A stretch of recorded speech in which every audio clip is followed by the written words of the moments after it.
It's the bonus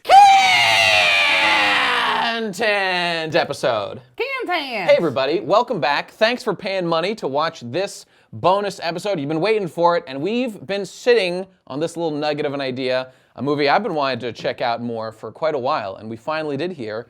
Urusei Yatsura 2, Beautiful Dreamer. A pretty famous movie, pretty well beloved.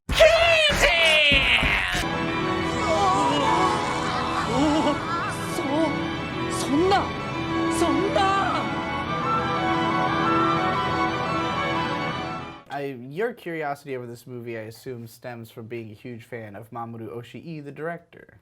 That's the one. Why are you such a big fan of him? What did he do? Two things. Actually, the thing that made me initially really fall in love with the guy, everyone knows he did Ghost in the Shell, and that was his most famous thing ever. But really, hearing all this buzz when Dema was talking about Angel's Egg back in the day, oh, I'm gonna make my Angel's Egg video, and then in Me and Maffable 1, I made my, let's actually just watch this and see what the fuck's going on and read some stuff online. And then I watched it, and I expected a pretentious, shitty, art house, dense, uninteresting piece of trash. It was not only one of the most beautiful pieces of animation I've ever seen in my entire life, it also made crystal clear sense to me once I did a little digging online. I understood the point right away, but in digging around online, the ideas of loss of faith and learning that Oshii had decided to become a priest and then given up on that later in his life and had this huge crisis of faith and his mom had died or something that really rocked him. Yeah. All of that just made me really fascinated with Angel's Egg, and then I went back and watched Ghost in the Shell again, and I was like, okay, I see the connections, I see how beautiful this is, and then I go watch things like this movie and I can see the animation style pervading. I can see the crazy, kooky. Oh wait, we've got the wrong fucking thing pulled up, god damn it, that's not right. There you go, okay, fine, leave it all, this is the bonus episode, right? This movie's gorgeous, absolutely loved it, that's my point. And I just, ever since my brain started recognizing what it looks like when you notice a specific director's style, and I realized how much I love Oshii's, that was a new thing for me over the last couple of years. Yeah. I get it now. And I've fallen in love with Oshii. This in particular is you can see the seeds of Pat labor here. For sure. Yeah, absolutely. Oshii's work, like you said, it is kind of known for being more artsy and serious because Ghost in the Shell being his most popular work is the most stone-faced film I've ever seen. And which is contrary to the manga, which is very silly a lot of the time. Yeah. I think there are two scenes where someone smiles in the Ghost of the Shell movie. Togusa gets one, and then at the very end when Motoko looks over the cliff. That's it. The net sure is vast and infinite, yeah. But and besides that, he's done a lot of slow-ass movies like The Skycrawlers. Angel's Egg is obviously also a very slow and serious movie. But when he does comedy, it's still always about being very slow and methodical, but it's all, animation is all about timing. He just times things out to take as long as possible for comedic effect. So it's in stuff like Urusei Yatsura, there's a lot of this bouncing between totally fucking manic insanity where there's a billion things happening on screen, everybody's doing something, which is more characteristic of the manga. But because of Oshii's style that he puts on top of it, where there's moments where characters might just be lean back in a chair for a minute, or slowly slump down and then wake up or something. And, that's the kind of shit that he'll just put in all the time to fuck with your head. This movie feels like it's 9 hours long. It's a 90-minute movie. It does feel really long. And to that point, I think that a lot of that kind of slow, deliberate pacing of things, you can feel the hand of the creator really at work, and you feel the deliberate, because it's an animation. People thought about every single frame. I think that a lot of that just adds, for somebody like me watching this, you feel so much soul in a production where stuff is so clearly, because exactly as you said, it goes from insane manic action with 10,000 things animated on screen at once to just deliberate, slow, frame stretched out just long enough for whatever they're trying to go for. And I as you said, it feels really long, but I love the vibe of this movie so much. I think this is a movie that was made for people to rewatch again and again. Which is what I've done now. It's about being trapped in a time loop. It's about reliving the same day over and over again, and it's told in such an odd, scattershot way where like Mamoru Oshii's films tend to have a scene where a character kind of, or a conversation where characters just explain the point of the movie philosophically. Like in Ghost in the Shell, it's like the scene on the boat where she's like, I've done so much internet shit, I don't know what identity is anymore. That's the point of the movie. Everything surrounding that just gives more depth or context or different lenses to view that through. Angel's Egg, similarly, like there's a scene where the two characters have like one conversation. It's like the only fucking dialogue in the movie. Yeah. But it's very direct about like what the philosophical underpinning of the film is. But again, all the symbolism, all that other stuff adds to it, makes you go, oh, well, it's about like religion, it's about personal faith, all this other stuff. But like that piece of dialogue is like the nugget. So this movie, I'm not entirely sure which of because there's a few of these philosophical conversations where characters just kind of like sit and discuss an idea. Is time just a product of human consciousness, and does it exist outside of our perception of the universe? But in the case of this movie, it also feels like it's deliberately trying to fuck with you with some of them, where like some of it is stuff it wants you to think about. Some of it is the characters just being like dumb and thinking of like overthinking things and like thinking that this is all like a conspiracy or something. And it's not necessarily. Well, there's a mystery element to the movie. It's interesting. It doesn't really go really hard on any particular topic. Like, yes, the movie is about like time and perception and reality and consciousness and a lot of those things. It doesn't like get to the heart of the matter or anything particularly deeply, but that's not a problem because this is a comedy series with like sci-fi elements. But it's interesting to reflect on. I was looking at some creator commentary about like the favorite films that like of the creators, and Rumiko Takahashi, who wrote the original manga, her favorite film is the first movie, Only You, Urusei Yatsura movie 1, Only You, which she says is the most like realized animated version of the universe that she like created with the series. But Mamoru Oshii's favorite movie is movie 2. And I didn't watch the whole thing, but I've seen bits and pieces of the first one, and I know that the plot there is far more straightforward and like romance-driven, and about like the basic stuff that the series was about, which is about like a wacky alien girl coming to Earth and through shenanigans like falls in love with a guy, and then chaos ensues, joy, despair, all kinds of fun stuff. But this movie is way more intellectual, things are happening, sci-fi concepts, what is consciousness. And I mean, the scene specifically that I felt was like the most Oshii, or maybe the most Angel's Egg really, is the scene where they go back to the high school after they realize things are fucked. And there's just all these scenes of like weird perception things getting totally twisted. You see the illusion of like an outward bended wall that like you have to take a turn to go through the windows, but then they scroll down a little bit, and then you just go straight, because now it's an acute angle as opposed to an obtuse one, which is just like a perception thing. Yeah. And those things don't really have much to do with like any point that this movie is making, except the fact that reality is just fucked. Right. And it's just showing you a bunch of ways that it's fucked, and it's really fun to watch. It is the whole scene where they're in the dark house and like there's the shot of him like seeing an infinite number of themselves. It's a lot of stuff that like it looks cool, and then you think about the fact that like they had to draw it, and then you think about like, wait, how did they draw that? Like, there was one moment that I was reflecting on, which was when Sakura and Onsen, these are characters I barely know the names of because this is basically my only exposure to this series.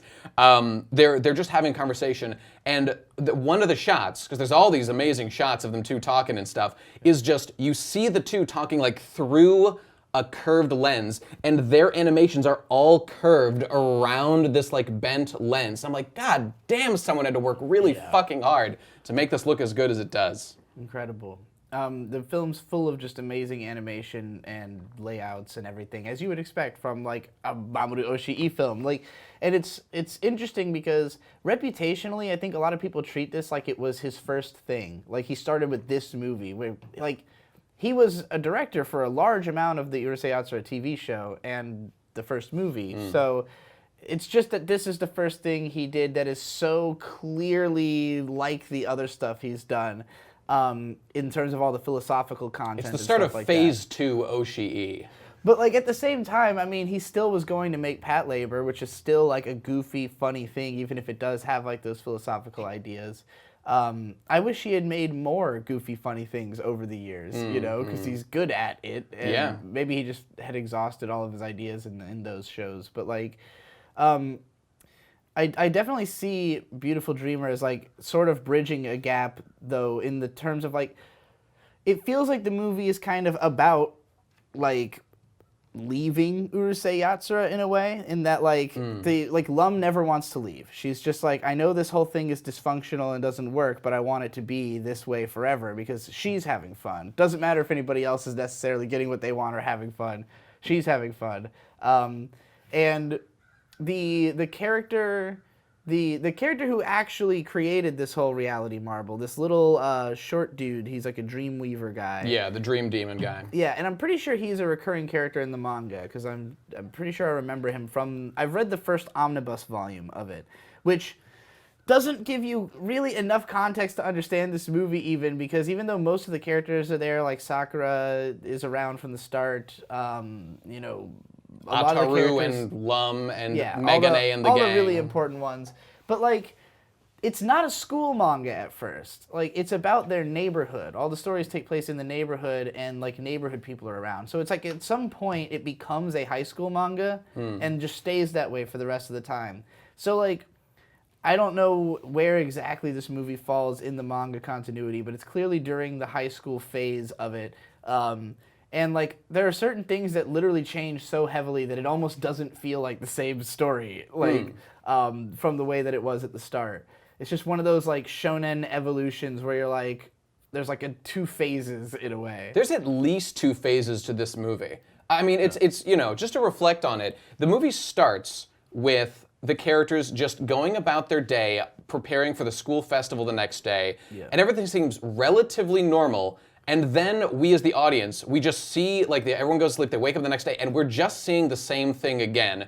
And everyone's starting to wonder, what's going on here exactly? And then we start to get hints. It becomes sort of a mystery and a suspense thriller almost, as the characters are researching what is going on. Characters are disappearing here and there too. We can't find people who are missing, and that goes on for a while. And then, like, a little bit past the halfway point, they finally push that to the limit when they take their jet up and they try to look down at the world, and they find out, spoilers, that their world is on the back of a turtle. They are, what is it, Umashi Taro, headed to the Tenryubito Palace. It's that Japanese myth, I said the first name wrong or whatever, where the Rip Van Winkle equivalent, where time is passing elsewhere faster, but you're just partying in your one little world. Time ain't real. Money ain't real. Time ain't real, as Kanye West said. And then in phase 2, you know, after that discovery, the town is empty, people are gone, all their needs are magically being met as the convenience store is stocked with food for some reason that isn't explained. Power and electricity and water keep flowing. How is that happening? Nobody knows. And then they're just grappling with the reality that they're the last people in the world.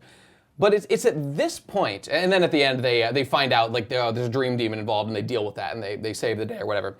But the thing that I most remember about this movie is this movie, in that second phase where they're the only people in the world, I love the mystery at the beginning. It's that second part I really love, where I feel such a sense of, like, nostalgia and longing, because the whole construct here, again, just to spoil everything, is that Lum ran into a magic dream demon who just granted her wish of, I'm going to create you a perfect dream world.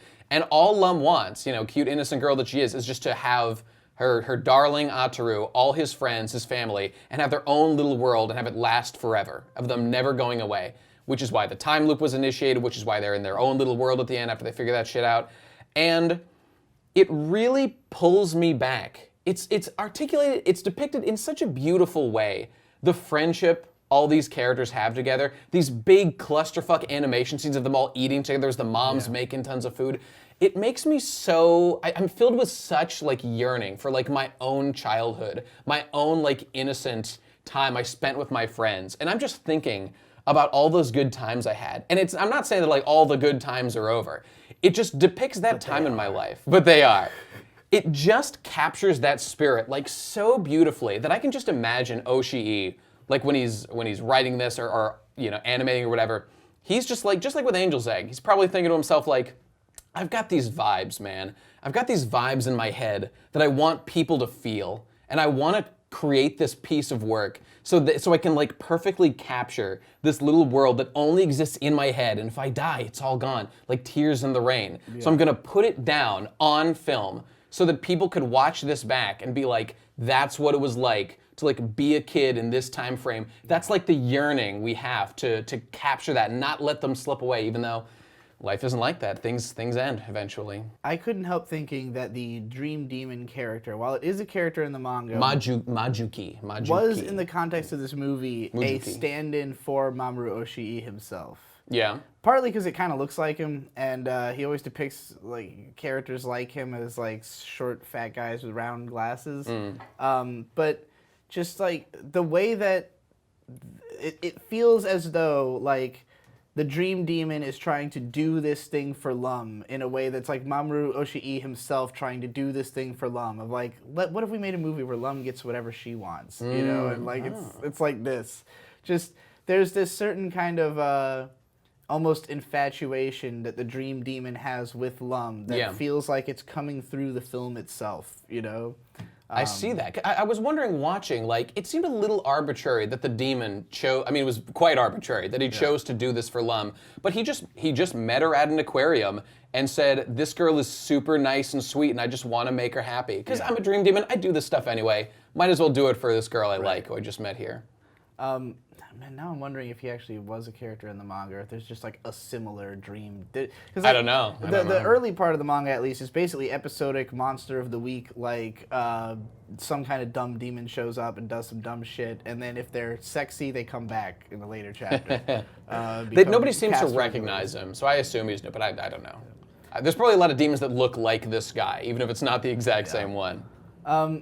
So yeah, I would say this is a movie that like it's fun to watch and has lots of interesting scenes. There are parts of it that are like you were saying about there's a great scene of all the characters at one table and just going around, and like I had this feeling like, man, if I was a huge Urusei Yatsura fan, this would be deeply cathartic. Oh yeah.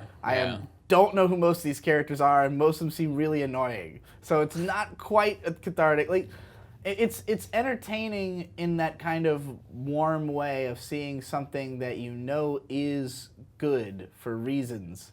But like at the same time, Rumiko Takahashi's writing is fucking, I mean, it's kind of the point of Urusei Yatsura is that it's annoying. Like the characters That's the name of the series, right? Urusei, Annoying Strangers or whatever. Like a lot of the chapters end, like those scenes where there's like everybody on screen and everything happening, a lot of chapters just end that way. Where like the last page is just a big chaotic spread of like everyone's still misunderstanding and everything's in chaos, you know? So like when you read the manga, it's very fast and snappy, which keeps it entertaining. And the anime does a good job of capturing that energy, looks gorgeous.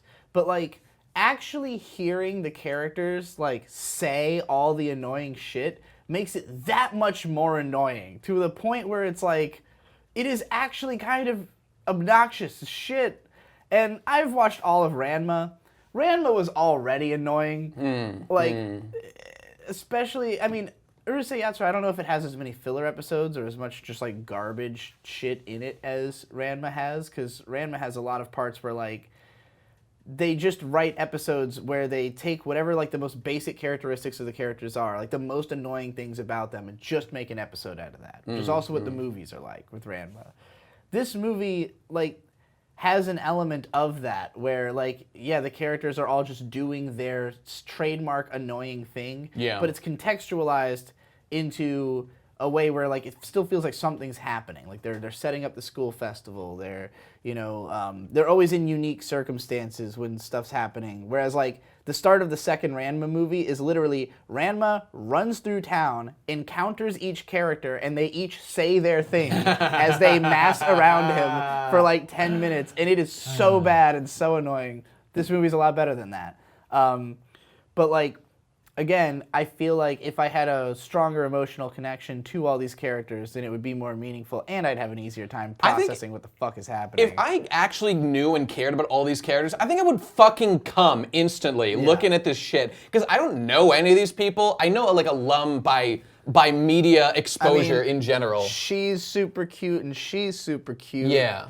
Sakura's pretty cute. She's cool as fuck. Yeah, and main character is obnoxious and annoying, and I want him to die because he's a fucking, philandering asshole. But that's all right. I mean, even he gets his little moment of redemption. Honestly, like reading the manga, as much of a bastard as he is, nobody else is like I don't feel sorry for the people. Like I don't feel sorry for Lum because she just misunderstood him saying that he wanted to marry the other girl. Oh, really? And thinks that he proposed to her and he did not. And nothing can make this clear to her. He does not want to be involved with her. She's just hot. And he can't, turn off his desire to fuck her. He actively tries to avoid her a lot of the time in the manga. Where he's like, go away. I don't like you. I want to bang this other girl.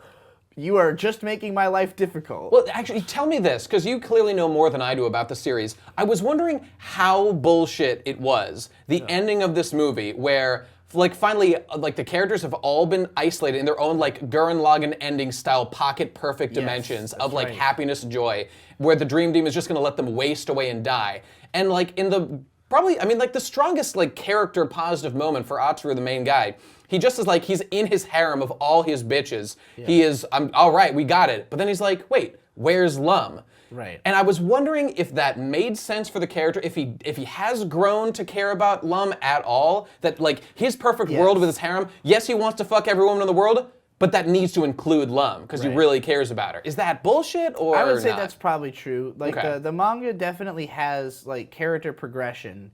That's one thing that is positive about Rumiko Takahashi's mangas. No matter how fucking long and drawn out they might be, there is progress, as seen in the new Inuyasha. Yeah. But yeah, at the start, it's kind of he doesn't really want her around, and it's mostly just that she's attractive that keeps him coming to her. But at the same time, she also is a lot more down. The other girl is, a Japanese, wife. And so, on some level, he's also trying to get away from her to go to her. Right, so, right. Yeah, I don't know. I haven't read enough of it to know, how friendly they become. But, he doesn't hate Lum by the point I'm at. I never got that sense, yeah. Although, I just wanted to point out one last thing, really, here, which is that all these amazing details that, we talked about to a degree, but specifically the plot details. First of all, they are doing a school festival, and they're setting up a literal Nazi cafe, a Third Reich cafe. Yeah. Is their chosen cafe. And the character, I fucking love this. They were just is this gonna work? Are we gonna attract guys? And Megane is wearing his SS uniform here the entire fucking, the entire movie long. And they brought in an actual 40-ton Panzer tank into the classroom. Yeah. How did it get there? Nobody knows. So that's set up hilarious on its face. Yeah. But then there's a whole wacky scene of Atsuru is hiding inside the tank. Lum's trying to find him. She does her whole, I'll give you to the count of 3 and then divine retribution. That scene, to somebody like me, sounds really annoying to just describe the scene. This is why I give Oshii so much credit, because the way it actually happens, I fucking loved. The dire situation of Onsen being, they turn the tank as he's hanging on the end, and he smashes through the door and is hanging outside, possibly could die. He's begging Lum to save him. Lum is totally ignoring him and is trying to find Darling as much as she can. She explodes the tank, this whole incredible situation is happening, and it's not that any of it is particularly meaningful. And this is a little bit the opposite of Burn the Witch that I watched before this, where those characters were doing fancy, pretty, attractive things, and I'm supposed to care. But these characters are doing character-based, adorable friendship things, and I can feel their cohesion as a family. Yeah, about all the World War II stuff, you got me thinking about the way that Japanese people handle identity that I think is in many ways healthier than Americans, because they were the bad guys in World War II. But if you love planes and tanks and history, then are you not gonna do dress up like your country during World War II? In America, you got the South and they always have to like come up with reasons why they weren't the bad guys, you Sure. know, so that they can do the reenactment. Japan's like, nah, look, I just like the cool tanks, man. Like, I just like the iconography. Maybe I also agree with all their policies. It's just, you know, but like, it's all that is separate. It's separate from the way I am in society. For the record, the characters do say when they see that, like, there's swastikas everywhere. They're fucking wearing armbands and SS uniforms. They're just like, is this actually a good idea? Whose idea was this? Well, so it is a joke. It's a joke. I love it because Mamoru Oshii is obviously somebody who is fascinated with military equipment. Like, everything he makes has tons of machinery in it, technology, military shit, police officers, stuff like that. But he is also like literally Antifa. Like he. Oh yeah. I'm pretty sure he marched against the. I don't know if he's old enough to have actually marched against the Vietnam War, but he talks about those protests in the Blood the Last Vampire book. I mean, there's just like a lot of presentation of the government as like a fascist organization in his work. You know, like think about like Pat Labor, where like the government's just incompetent bureaucracy all the way down.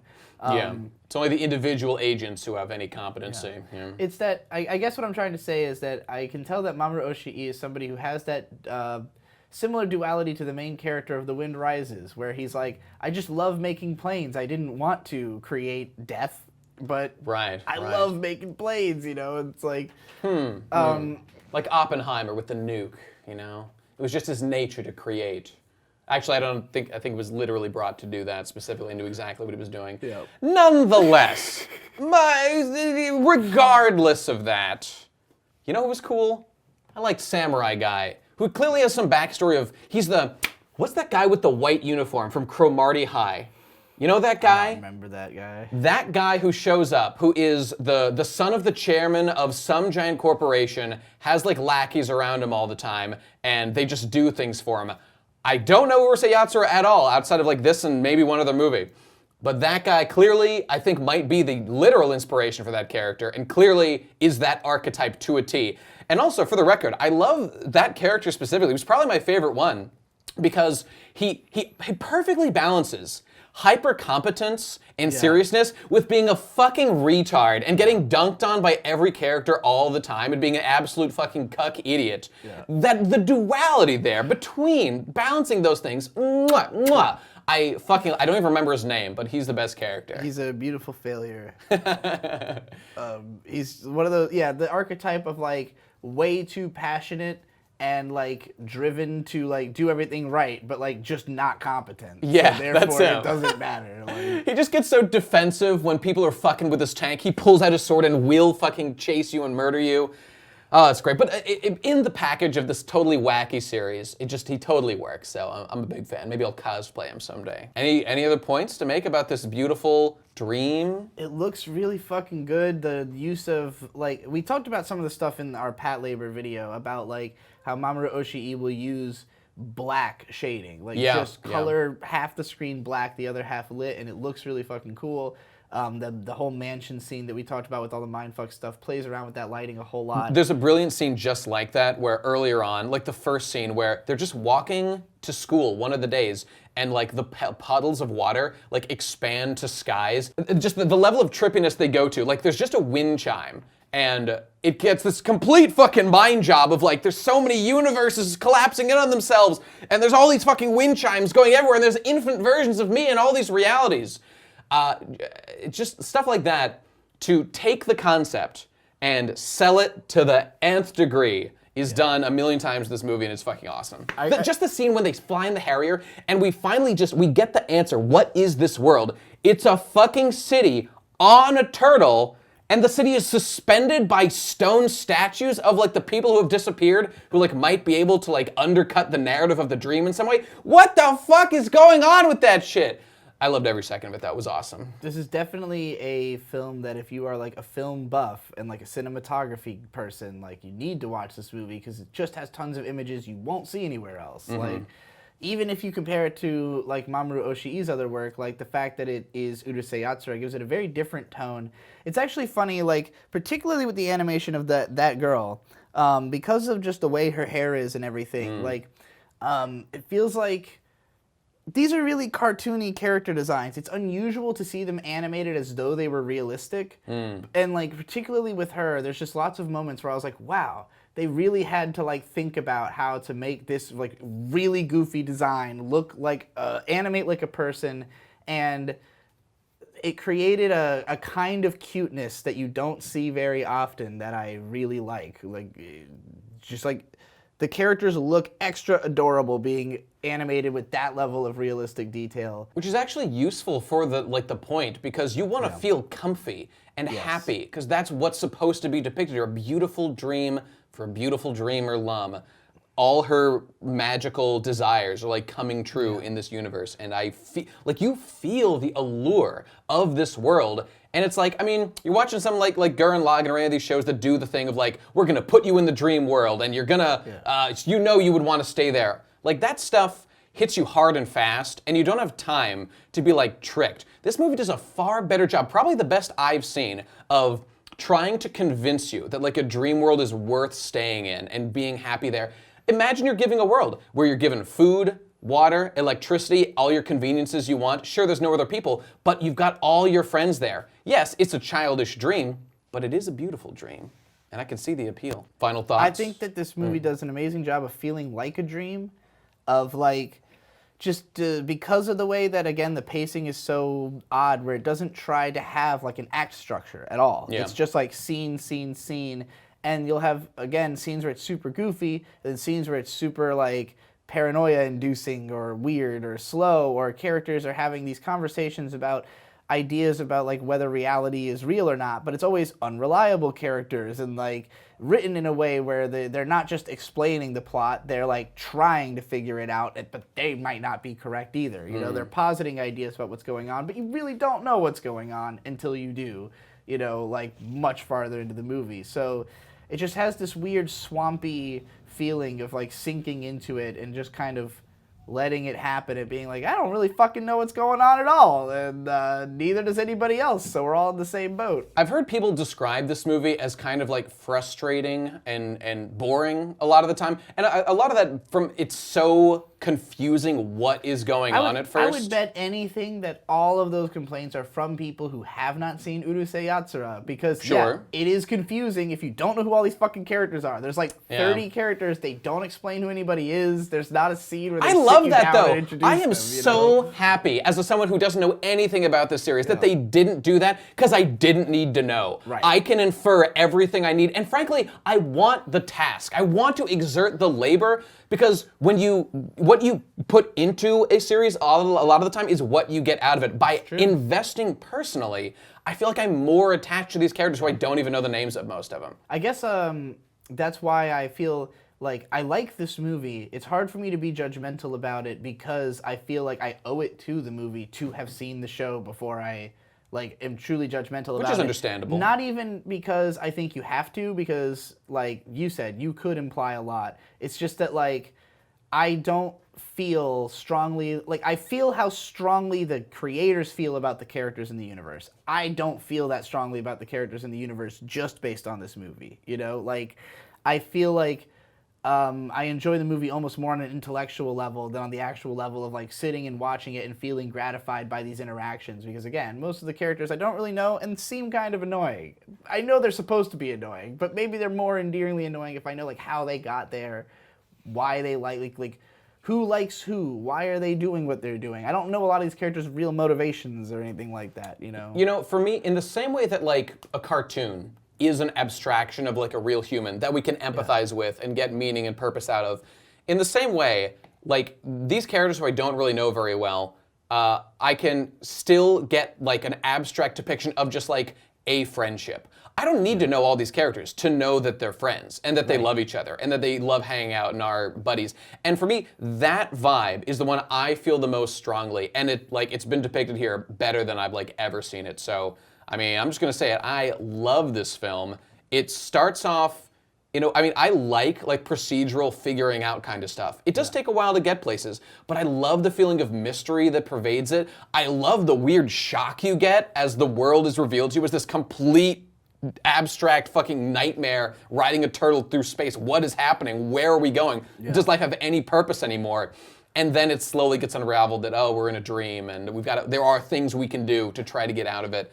I love the ride. I would say that you have to be in the right mood to watch something like this, which is true of much of Oshii's work. Yes. You need to have your brain on and focused. Yeah. You can't have this on in a second monitor, unless you just want to absorb the animation. You need to both have your brain on and be very patient. Like, yeah, that's true. You need to be somebody who's not going to expect that like you're going to understand what's happening immediately or even on the first pass through, and it's not going to be exciting the whole time. Like, it's brain chew stuff. And I know I can't wait for you to watch the Sky Crawlers because that's my favorite. Oh yeah. Oshii. I know there's not a lot of directors like Oshii out there, but I can't help but feel an intense jealousy for Urusei Yatsura fans who like got to have like the mind and the creativity of Oshii applied to something they love. Yeah. Like I would love to see, I don't know, just some brilliant director, I don't know, Oshii, anybody else, animate something about like do a Made in Abyss movie, Oshii. Like what would he do with a Made in Abyss movie? I mean, it might not work for that, but you get the point I'm making. I mean, somebody like Oshii like is a visionary who probably like was never going to go back to doing adaptations after a certain point. Yeah. At least not if anything he didn't choose to. But that sweet spot, when they were lucky enough to get him to be the guy to do it. God, I'm jealous. So many of the best long-running shows are like so good because people who are going to be legendary were on it at the start of their career. You know? And everybody goes back in retrospect and goes like, oh, we gotta watch Ashita no Naja now because it had fucking the guy who made Summer Wars on it, and it is worth going back and checking all that stuff out because usually those guys were geniuses from the fucking start. Just like how people will come back to this video one day and said, holy shit, Nate was on fucking KHANTENT back in the day? Yeah. Oh my god, he was slumming it in a big way. But no, this is just the best I can do. All right, well, you already paid for the bonus episode, so we don't have to shill anything. Keep shilling it out to us, though. Yeah. Let me remind you to friends, keep doing so. Tell your kids. Yeah. Tell your wife. Sharing is caring. Tell your dog to give money to KHANTENT. More episodes like this coming soon, and we're thinking about diversifying content, doing more kinds of stuff. I don't know. Let us know what you thought about this. If you've got any suggestions, leave them in the comments. We'll take a look at them. And thanks for watching. See you next time. Bye.